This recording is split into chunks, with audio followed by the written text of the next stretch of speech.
Looking off the pier at the Scripps Institution of Oceanography, the horizon is crystal clear. San Diego is lucky to have such an unblemished view of the Pacific Ocean.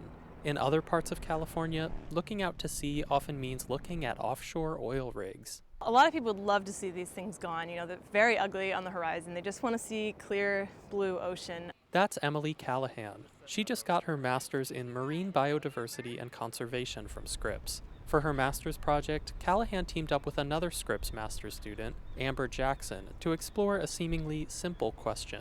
What should happen to California's offshore rigs once their wells run dry? Should they be completely dismantled and hauled ashore, or should they just stay there? The second option is typically known as a rigs-to-reef program. And essentially what they do is they take off the upper portion of the rig, they remove it, and transplant it somewhere else in the ocean, either right next to the rig, they might tow it somewhere. The idea is to chop off the platforms, but leave underwater scaffolding in place to conserve all the fish and invertebrates gathered there, to transform these oil drilling machines into long-term artificial reefs. They've been doing this in the Gulf of Mexico for about 40 years now, but they're hoping to bring the same kind of program, different rules and regulations, but the same kind of program to California.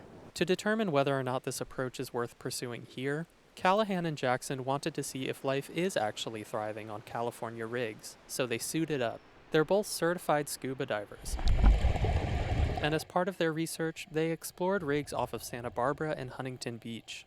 Amber Jackson describes what they saw on these dives. Every beam and crossbeam is covered in electric pink anemones, brittle stars, mussels, scallops the size of tennis balls, completely cover the metal structure. Because the beams are so covered in life, they look almost like fluffy. And I'm trying to think of a better word to say that, but really they look almost fluffy. And then on top of that, you have schools of fish, Garibaldi, senoritas, blacksmith, all schooling around these platforms.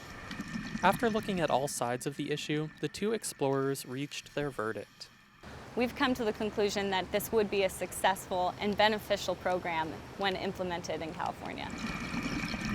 And it's just an opportunity for the oil companies to renege on their commitments to clean up these sites when they were first allowed to install the platforms.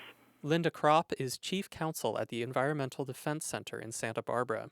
She opposes rigs-to-reef because she worries it could lead to long-term pollution, disrupt commercial fishing activity, and endanger passing boats. And so we want to make sure that there's complete cleanup, and the only way that's going to happen is if the platforms are removed. Proponents of rigs-to-reef contend it's a safe and environmentally friendly process, but they also say they're sensitive to these concerns, especially the concern that they're letting the companies behind some of the worst environmental disasters in history off too easy. No one wants to see that company win and get ahead, but that's kind of looking over the bigger picture. Callahan argues that tearing out rigs is itself harmful. It's a carbon-intensive process that destroys ecosystems decades in the making. Plus, Callahan says, oil companies would have to give some of their savings under rigs-to-reef back to the state of California for science and conservation. So they do save a lot of money, but a lot of money goes towards good, and that's what's important to focus on. California is currently home to 27 offshore rigs. Many are scheduled for decommissioning in the next 5 to 10 years. So far, none have been approved under the state's rigs-to-reef program. David Wagner, KPBS News.